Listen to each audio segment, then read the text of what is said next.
Assalamualaikum warahmatullahi wabarakatuh. Saya Salsabila Pirliana. Di sini saya akan menjawab soal UTS nomor 5, yaitu Incident Response Methodology.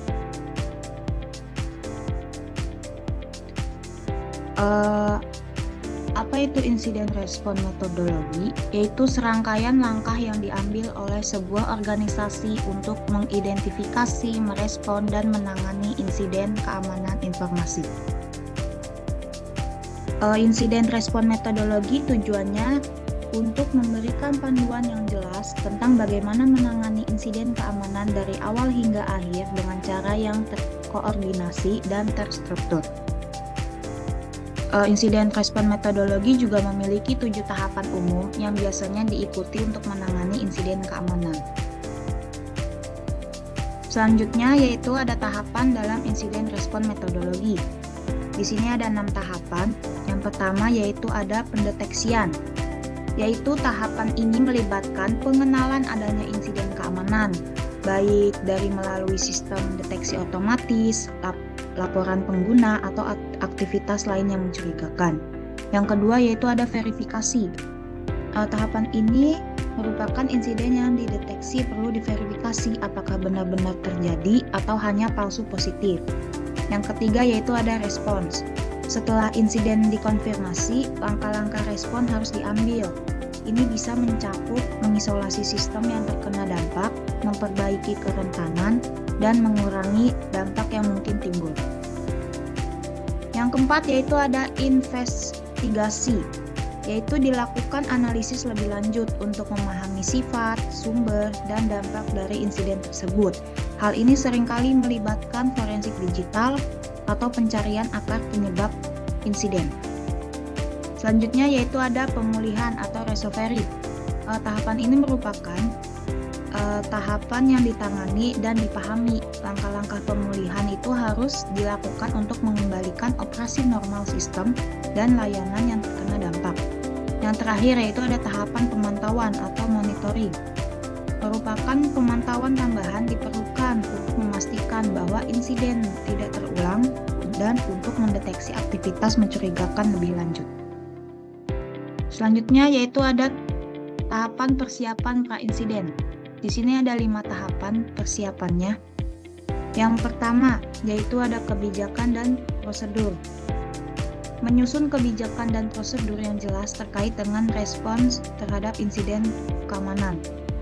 Ya, ini tuh merupakan pemahaman tentang apa yang dianggap sebagai insiden keamanan, terus bagaimana melaporkannya, sama siapa yang bertanggung jawabnya, dan langkah-langkah apa yang harus kita ambil gitu dalam penanganannya.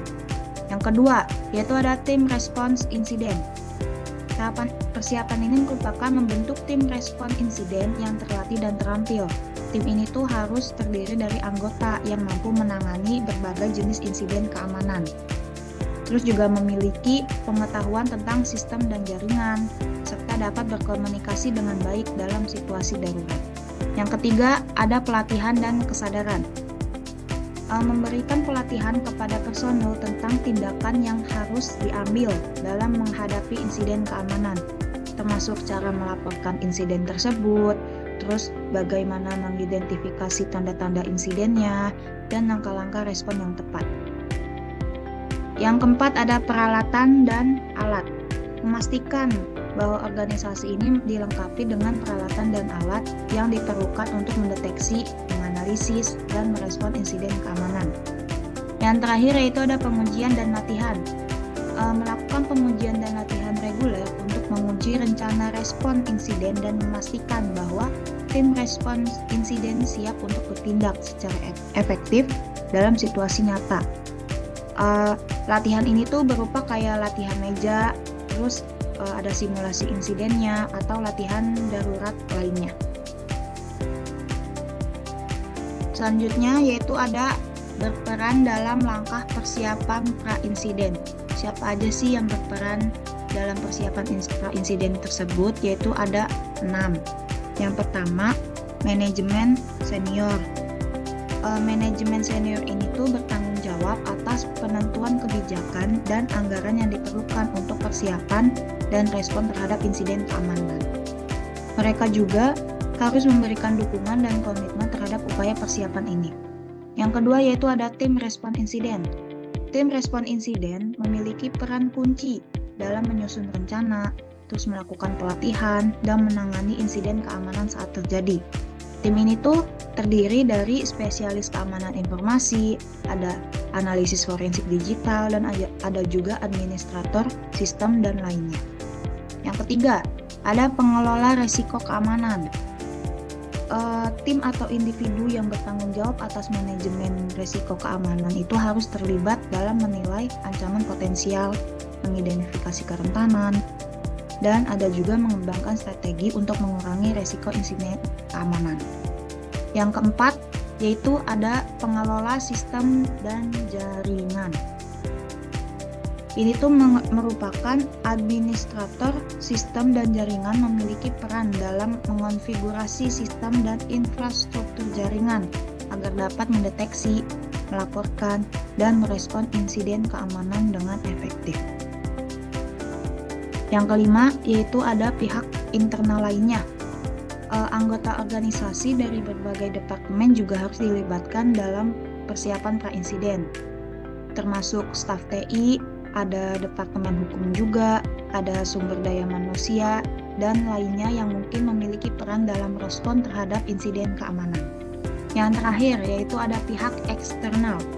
Organisasi ini juga harus membangun hubungan dengan pihak eksternal, seperti lembaga penegak hukum, terus ada pihak penyedia layanan keamanan, ada juga komunitas keamanan informasi untuk mendapatkan dukungan tambahan dan sumber daya dalam menghadapi insiden keamanan tersebut.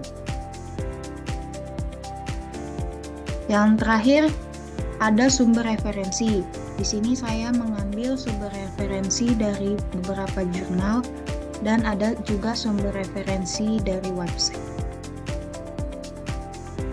Sekian presentasi dari saya, kurang dan lebihnya mohon maaf. Wassalamualaikum warahmatullahi wabarakatuh.